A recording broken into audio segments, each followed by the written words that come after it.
আসসালামু আলাইকুম। আসলাম অনেক কষ্ট করে, এখন পাহাড়ের উপর উঠছি।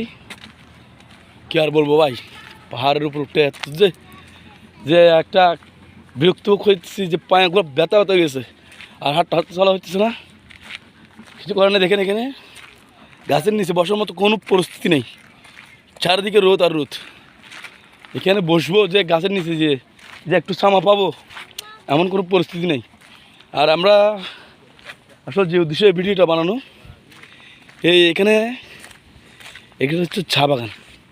এখন এখানে গাছটা এখনও লোকানো করা হয়েছে। আপনাদেরকে যদি আমি ব্যাক ক্যামেরা দিয়ে গাছগুলো একটু দেখাতে পারি, এই গাছগুলো দেখছেন, এগুলো সব এখনও মাত্র লোকা হয়েছে, এগুলো এখনও কমপ্লিট হয় নাই। আর যেহেতু এই পাহাড়টা আসলে বলবো, ওই পাহাড়ের পার হচ্ছে ইন্ডিয়া, আমরা আছি বাংলাদেশের পাশে। খুব সুন্দর একটা পরিবেশ। আসলে কেউ তো তেমন মনে হয় না সিলেটের তেমন আসে, কারণ সিলেট একদমই পর্যটক কেন্দ্র কম কম বলতে গেলে একদমই কম পর্যটক কেন্দ্র। যতগুলো পর্যটক কেন্দ্র আছে আমি মনে করি সেগুলো আমাদের চট্টগ্রাম কক্সবাজারে পর্যটক কেন্দ্র বেশি, আর তেমন কোনো জায়গায় পর্যটক কেন্দ্র নেই।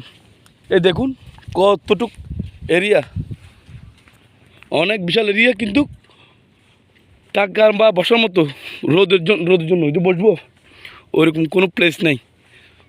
হ্যাঁ, এই জিনিস সিনারিটা এমনি সুন্দর, হয়তো বা ওয়েদার ভালো থাকলে ভালো লাগতো। ওয়েদার খারাপ বিদায় আমরা একটু কষ্ট হতে পারি। এগুলো হচ্ছে সব চা বাগান গাছ, এগুলা কাটা হয়েছে এখনও, এগুলো আবার পরবর্তী হবে, ঠিক করা হবে, এগুলো আবার লুকবে।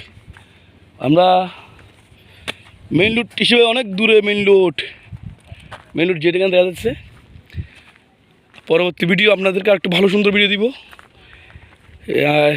দেখবেন একটু পরে। আমি হয়তো বা এখন রোদ আছি, নেটওয়ার্কটা একদম কম। রোদ থেকে একটু নামলে বা আমি একটু সামা এরিয়া যেতে পারলে আপনাদেরকে ওই ভিডিওগুলো দিব। খুব সুন্দর। এখানে অনেক চা বাগান গাছ আছে, বা এখানে কিছুটা সৌন্দর্য দেখতে পারবেন।